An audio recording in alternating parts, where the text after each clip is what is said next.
Saudara sekalian yang terkasih, seperti minggu yang lalu, hari ini saya diminta oleh Komsos untuk turun lagi.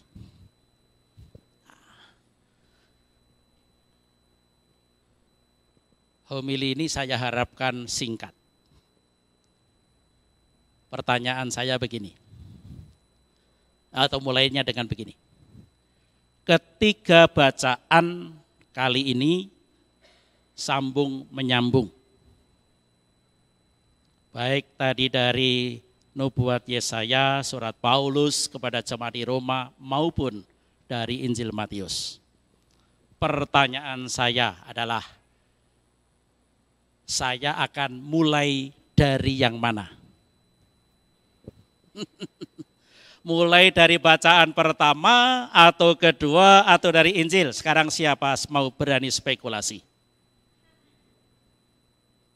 Bacaan Injil. Injil, jangan? Yang pertama. Yang pertama berarti Yesaya ya? Oke. Dari mana kira-kira? Dari Injil. Injil. Jenengan, Mas Peri? Dari Injil, Romo. Dari Injil. Semua setuju atau ada yang punya pendapat lain? Tadi sudah ada dua pendapat, padahal ming telu ya toh. Dari bacaan pertama tadi sudah ada yang menyebut, dari Injil sudah banyak sekali. Terus apa ada yang punya ide yang lain? Tidak ada? Oh, enggak. Nggih. Dari Santo Rasul Paulus. Dari surat Santo Paulus. Leres. Rasa suwe-suwe nggih. Oke. Begini saudara sekalian, dari surat Paulus apa yang bagi saya menarik? Ayat 5 dan 6. Dia mengatakan demikian. Semoga Allah yang adalah sumber ketekunan dan penghiburan mengaruniakan kerukunan kepada kamu sesuai dengan kehendak Kristus, sehingga dengan satu hati dan satu suara kamu memuliakan Allah dan Bapa Tuhan kita Yesus Kristus.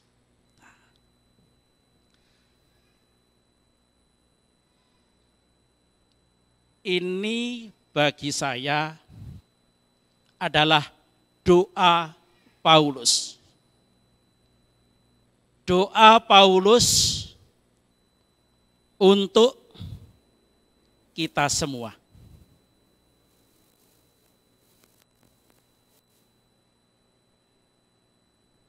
Apa yang diharapkan oleh Paulus adalah supaya kamu semua hidup rukun.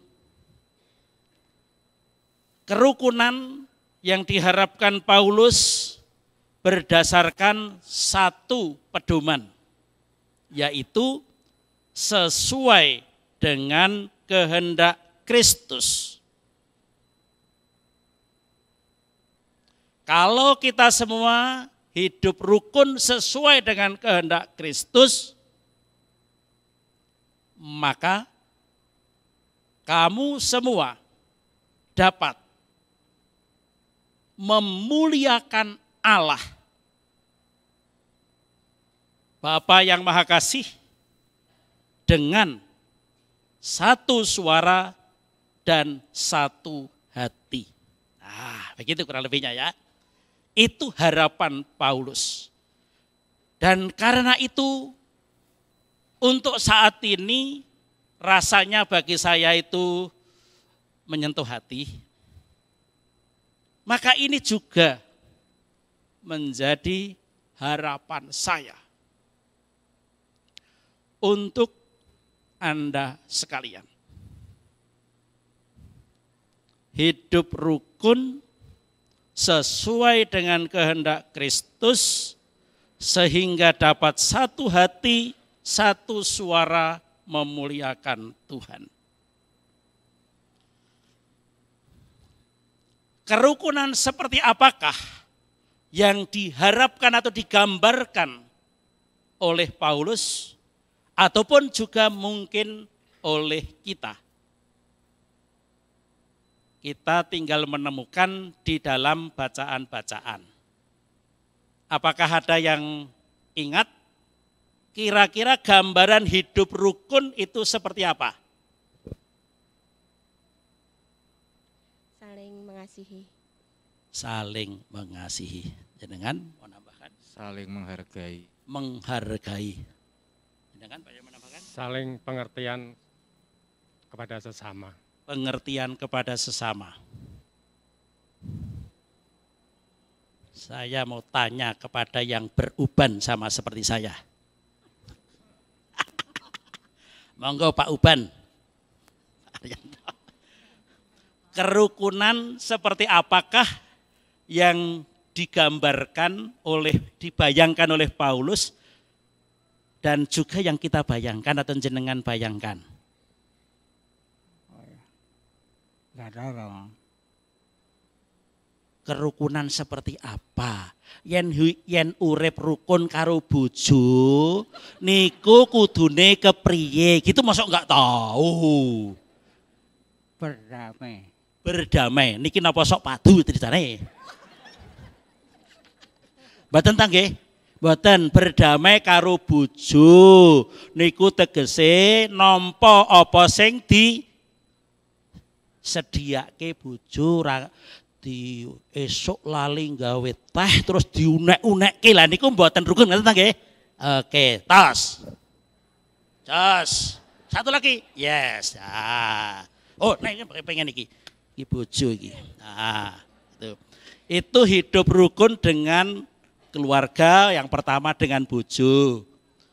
Nggih. Endi? Rene. Ah.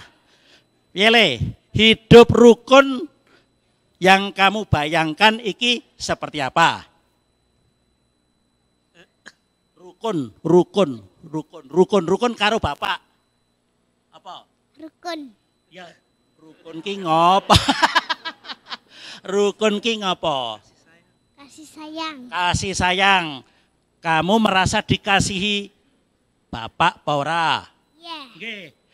Contone rasane apa? Enak. Rasane penak. Oke, tos. Ces. Oke. Disayangi bapak rasane penak. Yen kowe nduk. Rukun dalam keluarga niku nopo? Contone.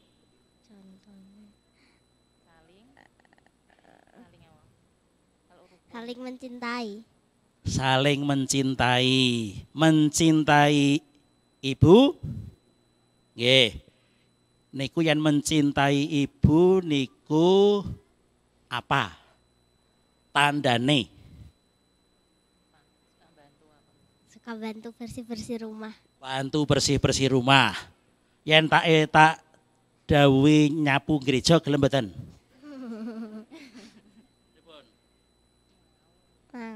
Mau, tos. Yes, oke.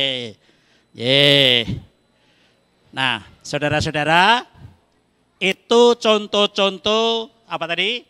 Kerukunan di dalam keluarga. Semua kita mendambakan cinta kasih, penerimaan, dan suasana kepenak tadi, suasana nyaman bersama keluarga yang kita sayangi. Nah, saya ingin langsung saja melompat ke mana? Ke dalam bacaan yang pertama. Apa itu gambar kerukunan yang dituliskan oleh Yesaya? Begini. Serigala akan tinggal bersama domba dan macan tutul akan berbaring di samping kambing. Anak lembu dan anak singa akan makan rumput bersama-sama dan seorang anak kecil akan menggiringnya. Lembu dan beruang akan bersama-sama makan rumput dan anaknya akan sama-sama berbaring. sedang singa akan makan jerami seperti lembu. Anak yang menyusu akan bermain-main dengan dekat liang ular tedung, dan anak yang cerai susu akan mengulurkan tangannya ke sarang ular beludak. Tidak ada yang akan berbuat jahat atau berlaku busuk di seluruh gunungku yang kudus. Sebab seluruh bumi akan penuh dengan pengenalan akan Tuhan, seperti air laut yang menutupi dasarnya. Nah, kita mengenal binatang-binatang yang disebut tadi, ada yang akrab di tengah kita seperti domba, kambing, lembu, apa nih? Nah itu ya yang disebut tadi kan begitu. Itu binatang-binatang sehari-hari kita tidak takut nyedai wedhus, nyedai domba dan lembu. Tetapi siapa di antara kita yang pernah ndumuk nyenggol pemeneh selfie begitu bersama dengan macan tutul. Sapa sing wis tahu ketemu ro macan tutul nang Girisonta, enten mboten? Mboten enten, Girisonta ora ana macan tutul.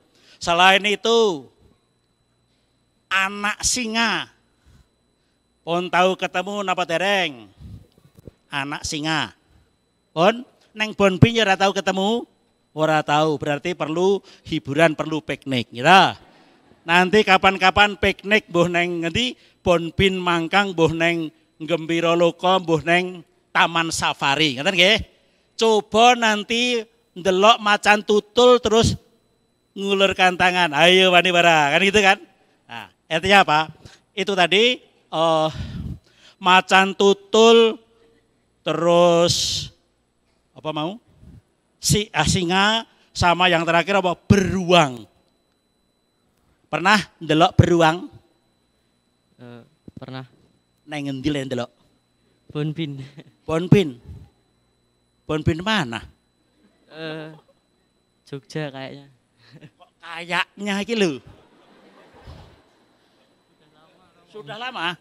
Lah kok raja aku ki lho.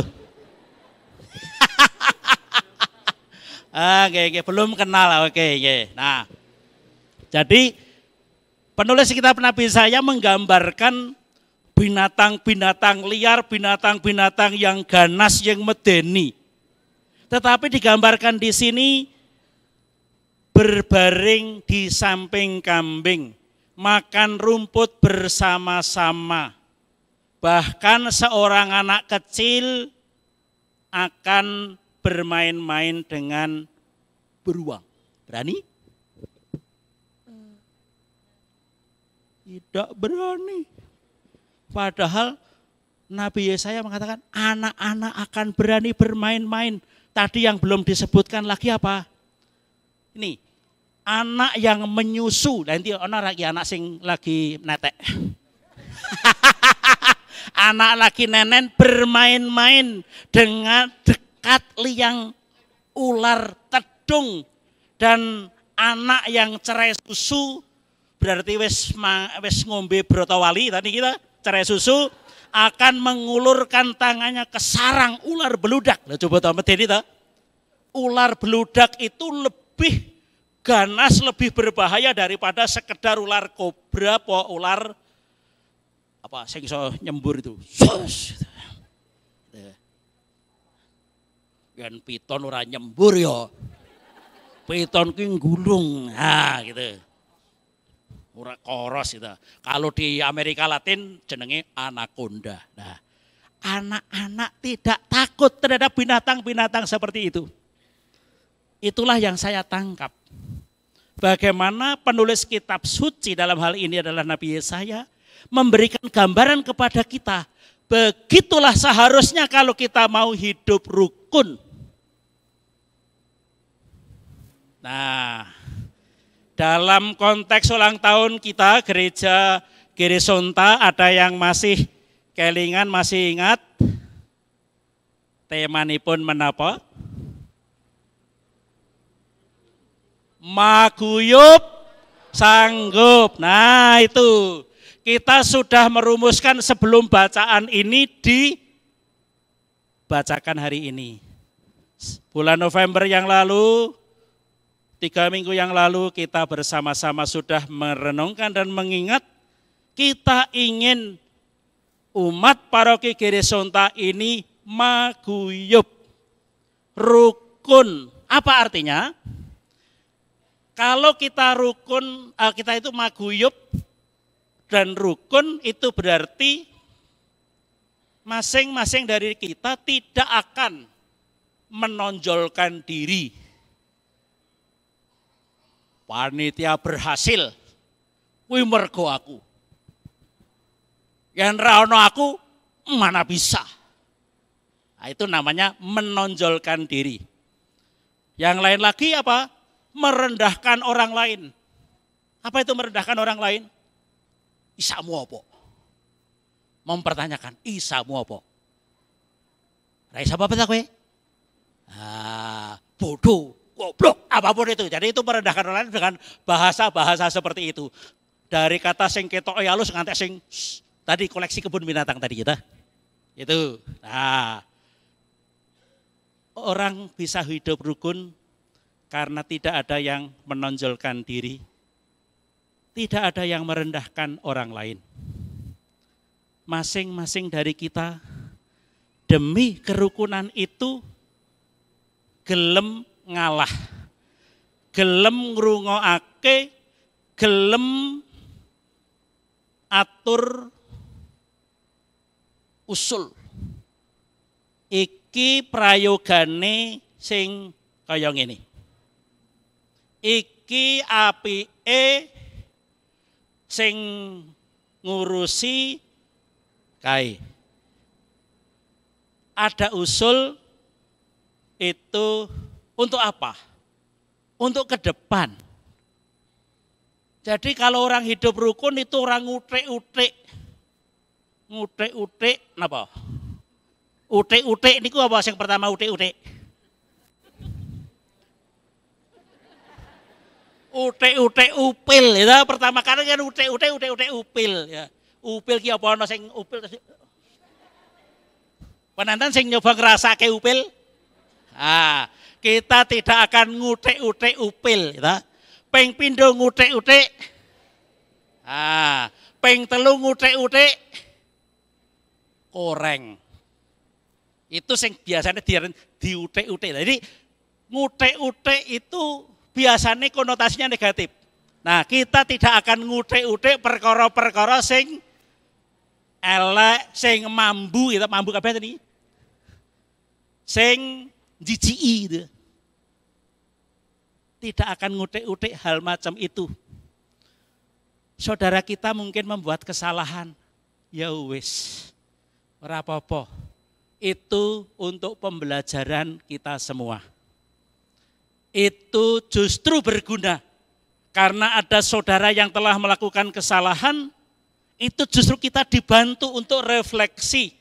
Oh iya ya, yang kita ingin mencapai arah ke sana, ora oleh kayak gini. Nah gitu kurang lebih ya. Tuh.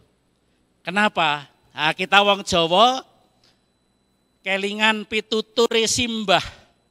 Nduk, ora sah kakean rengek, ora sah rewel. Aja nganti nyanyi. Ngomong terus terang yen pancen kowe bosen. Aku tansah apa? Itu, jadi nanti referennya apa? Ngene salah, ngono salah, rewel. Ngene salah, ngono salah, rewel. Nah, ojo rewel, gitu aja. Wong rewel itu senengane ngutik-utik barang wayu, barang masa lalu. Nah, orang hidup rukun itu perhatiannya ke depan. Maka perlu mengusulkan yang baik-baik untuk ke depan. Itu poinnya. Kenapa? Karena kita memiliki jiwa yang besar. Ngalah iku luhur wekasane. Ngono ya Nduk ya? Ngono ya Le ya? Ah gitu. Jadi kita berusaha untuk mengendalikan diri supaya nanti wekasane tujuan akhir apa yang ingin diharapkan itu tercapai terwujud. Kita semua maguyub dengan cara kita masing-masing ngalah supaya nanti tujuan bersama dapat direalisasikan. Sukses kita itu bukan sukses orang per orang, tetapi sukses kita bersama. Seperti Komsos, itu misalkan gitu, Komsos. Yen tukang sorote iki Rudi ini oleh nyorot keleru, terlihat ngunek-unek kayak, monyor-monyor kan begitu kan ya? Nah itu tidak begitu. Mau kok ketoke rada kepiye ngono ta ya? Nah, nanti ke depan mari kita atur. Oh kuwi mergane lightingnya kurang. Oh mergane kesusu lah seperti itu. Ada macam-macam kemungkinan kesalahan. Ada berbagai macam kemungkinan hal-hal yang mengecewakan. Maka kita arahnya ke depan. Nah, jadi kita diharapkan rukun. Kalau kita semua rukun maguyub, lalu kita semua dapat sowan Gusti Sang Kristus, Sang Timur, dalam suasana hati yang damai. Yesus, kanak-kanak Yesus yang menjadi Raja Damai, Dia akan merajai hati kita semua. Hati pribadi masing-masing, hati komunitas kecil, keluarga, hati komunitas lingkungan, dan sak paroki, sak keuskupan, dan hidup kita bersama masyarakat. Kita semua pengen rukun, hidup berdampingan dengan baik bersama tetangga. Kita tidak ingin tetangga kita cerewet. Kita tidak ingin nyerewetin tetangga, repot apa? Rempong, bahasanya anak muda rempong, enggak akan rempong. Itu ngurusi barang sing dudu urusane. Tetapi apa yang dipercayakan kepada kita sebagai tanggung jawab, kita laksanakan dengan baik. Nah itu maksudnya. Nah saudara-saudara, itu arahnya. Nah Yesus melalui kitab suci, melalui Santo Yohanes Pembaptis mengajak kita semua, bertobatlah dan percayalah kepada Injil karena kerajaan Allah sudah dekat. Kita semua diajak untuk bertobat. Bertobat secara teknis, semulai dari kemarin gereja sudah membuka kembali penerimaan sakramen tobat seperti biasa. Dulu kita mengisi masa-masa tobat ini dengan refleksi pribadi, dengan menuliskan apa yang ingin kita akukan, lalu bersama-sama kita berkumpul di gereja atau di kapel, membakar niat tobat kita itu di depan altar dengan sebuah sikap rendah hati dan mohon belas kasih Allah. Saudara-saudara, itulah yang akan dan sedang kita lakukan. Bukan hanya dalam rangka Natal tahun 2022 ini, tetapi kalau kita maguyub itu dan bertobat, itu arahnya adalah gereja kita ke depan. Siapapun saudara kita yang ada di kanan kiri kita, rekan kerja kita, nom tua bocah-bocah, ataupun juga siapapun pemimpin kita semua bergandeng tangan, gotong royong, ayo mari kita majukan gereja Girisonta. Sanggup? Tangan endi? Sanggup? Oke, tos. Oi,